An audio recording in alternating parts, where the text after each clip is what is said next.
We're set. Okay, let's roll film. Rolling. I will tell you a joke that astronomers tell between themselves. They ask you why the dinosaurs went extinct, and they say because they didn't have space travel. Which kind of says it all.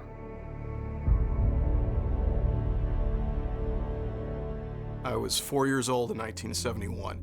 The Apollo 15 mission was televised quite a bit. I was just mesmerized by the fact that I'm watching two men walking around on the moon live. I think I knew from that point I either wanted to be an astronaut or wanted to be involved with NASA.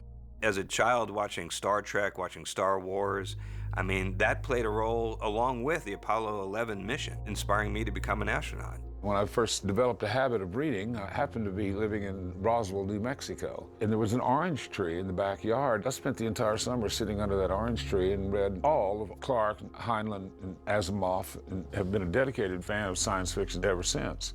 There's this great interplay between science fiction and science reality. It's a back and forth that inspires both. Jules Verne wrote about traveling to the moon way before Neil Armstrong was ever born. And it takes vision like that because some of us engineers aren't the greatest visionaries, you know? And cut! Ad Astra starts out, you know, although we are in search, you know, there is this specter hanging over, what if we're all alone?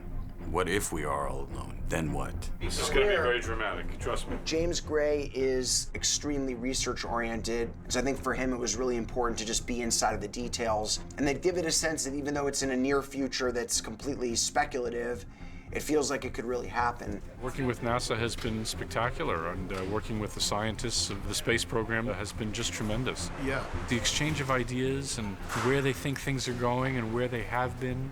You want to get the details right. I mean, I've asked them every question known to man, and I've called them up at 2 in the morning and said, hey, would this actually happen? Can I get away with this story point? So we did good? Oh yeah, this is unbelievable. It's fun, right? The way you have it laid out is really incredible. Good. You did amazing. So as long as it doesn't look like every other science fiction movie. What he was looking for in terms of realism was the physics. For instance, could you fire a gun on the moon? The answer is yes. A bullet has its own oxidizer, comes right out of the barrel. Another example is, can you talk to somebody on Neptune from Earth real time? Unfortunately, you can't. You've got a considerable delay in terms of hours. Also, what would blood look like in zero gravity? Any fluid in space in zero gravity will tend to become a sphere. It's physics of how those things will look. Robert's obviously a genius in all this stuff because he spent many years doing it. And you guys are genius at being actors, so you get a few hours to learn what you can so you have enough knowledge to work through it. It was very instructional to me, and they're also fascinating people. There's a reason why we say, well, something isn't rocket science, you know? Because rocket science is pretty clever. Launching on a rocket is hard to describe. When you're sitting there, it's kind of like you're sitting on top of a rocket.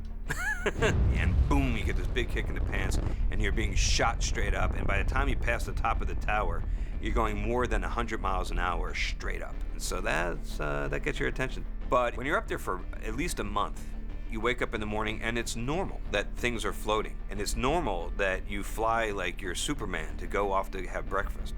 I was anxious to explore the fact that we, as human beings, we're not really meant to be in space. You can't go outside, the sun can't hit your face, you can't feel the breeze. That's madness. It's not how we evolved. We're not designed to be floating around in a suit outside the atmosphere. We're never going to be built for that. And that is going to have a cost. I could tell you, of having left the Earth, that there's no place like this one, and how important it is that we preserve the unmatched habitability of this planet. And a lot of us now are looking at maybe making a sustainable human presence on another planet in our solar system, and specifically the red planet, and thinking about all the wonderful utopia that it might be.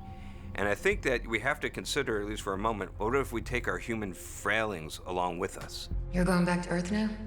Can I help you? I've only been there once, as a child. I was born here. Almost all space travel movies, including some of the great works of art in the genre, offer a somewhat positive view of space travel, which will somehow result in meeting aliens. James mentioned this quote to me: either we are not alone in the universe or we are absolutely alone, and either scenario is equally terrifying. And I thought, well, I've never seen a movie about us being alone. That was good. That's the shot. All right, ladies and gentlemen. Can I see 36, please? Let's get him down. Whether or not we're alone is one of our fundamental questions, not just for those of us that are in space exploration, but just for all of us as humans. Through theology, through science, we want to know, are we all there is, or is there something else out there?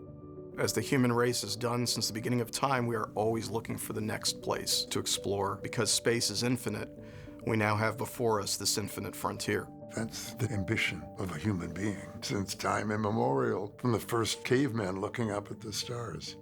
No, to be able to figure out what we've figured out so far. It can be for the great benefit of humankind, and it can be a great detriment. Humans have made a lot of technological progress. I think one of the questions the film asks is, are we making other kinds of progress alongside that? Are we making emotional progress? Are we making spiritual progress? All of this exploration and all of this technological majesty, what is it getting us, and are we better people? Sometimes the need to look outward is more about trying to avoid looking inward. I don't want to be that guy. I don't want to be my dad. Your psychological evaluation has been approved. If you wish to obtain a complete